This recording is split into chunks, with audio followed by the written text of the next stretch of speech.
Okay, this is going to be pretty quick and basic, so hopefully this makes sense.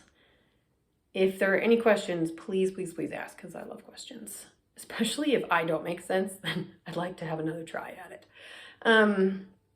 Allegretto, again, please give it a different title. It's just a speed. It's not, I don't like the title. So make it about something. Some of the markings that you'll notice at the beginning, we've got, of course, our treble clef, because that's swirly, you know. There are two sharp signs. We have F sharp and C sharp. Those last the entire piece. We also have a C with a line through it. If it's just a C, it's called common time, or it's the same thing as 4/4. We can expect 4 beats that are quarter note in length that way. When it has a line through, it's called cut time, which means we're kind of going to feel it in 2 big beats. It makes more sense if you think about it as like if you're going to tap your toe to a song. Da da dum, ba dee dum, da dee dum, da da dum, da dee dum, da da dum, rather than da da dum, ta dee dum, ta dee dum. So you're not going to tap your toe to every quarter note. It's just how you're going to feel the beat in this piece. So don't overthink it. You'll probably just feel it naturally, is my guess. The next thing I want to point out, this piece has 4 phrases, which means that like a phrase is a set of notes, or really an idea, a musical idea, a melody, if you will. So those are a great way to break this piece down. If you've got the addition that I do, there's a marking that they use incorrectly, but it's meant to show you where those phrases are. And it's these 2 lines that go in your music. Near the end of the first line, before the last 2 little 8th notes, there should be a little, right? If not, that's just where the end of the phrase is. So the first phrase, it goes da da dum, ba dee dum, ba dee dum, ba da dum, ba dee dum, ba da dum, ba dee dum, ba da dum. That's the end of the first phrase. The next 2 notes belong to the next phrase, which ends at the quarter rest, like the next line down. You'll see that. The next phrase starts with a da da dum, ba da dum. And the last note in that one has the fermata, which is the little curvy thing with a dot in it. We can talk about how to handle that fermata. And then the last phrase is the last 2 notes in the 3rd line to the end. So there are 4 lines. You may just want to think about it as like each line is a phrase, but it's great to break it down and practice this in chunks. I love breaking down the pieces that I learn. I don't want to have to learn the whole thing all at once. It's a little overwhelming, or it can be. So with this piece, I would suggest, as you get comfortable with the notes and as you're listening to it, because go ahead and listen to it a bunch of times. If you can sing it, that'll really help. Then you really know how it goes. I tend to not be able to sing all the notes very well, but I try. So go ahead and sing along. If you don't have your instrument out, go ahead and do that.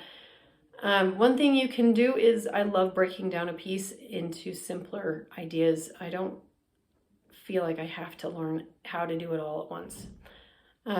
Not every measure all at once, and not everything in each measure all at once. So one thing you could do is just do pizzicato and get to know the left hand part, you know, and give yourself pizzicato practice, I guess.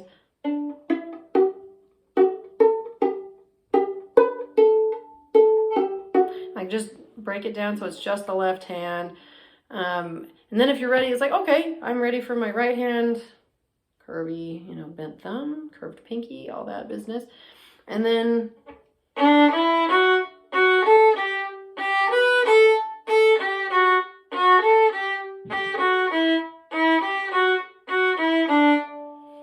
just get to know the notes. And of course, I just did the first phrase. I'm not moving on until I'm comfortable. Just a thought for you though, the first phrase is very similar to the second one and the 4th one. The only one that's really unique in this piece is the 3rd one. So once you have the first phrase down, you've got most of the piece. And of course you can work 1 measure at a time. Go ahead, break it down as small as you need it till it's comfy. Just stop, you know, and do it a bunch of times till it's comfortable. really. It's a fabulous way to practice. It's just get comfortable with something and do it well, and then move on to the next thing. So once you're ready with that first phrase, you've got the notes in your left hand, you're, okay, I've got this. I'm about the middle-ish of the bow for this piece. So I can open and close my right arm, right, just at my elbow. This one, of course, has those accents that look like this. That's just a oomph, you know, to the note. I like to overdo it a little bit because, like I told you, I picture a guy stubbing his toe, and it's funnier when I make it more obvious.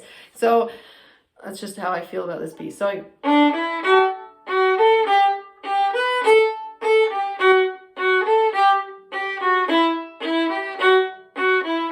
that last quarter note does not have an accent. Oh, tricky.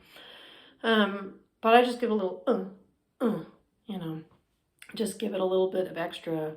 I don't have to crunch into my string. I just give it a little bit more of a yank or a push, you know, just a little bit more bow to it. And you can hear that extra oomph to the note. There is a bow lift at the quarter rest on the second line, where you'll lift your bow and set it again during that.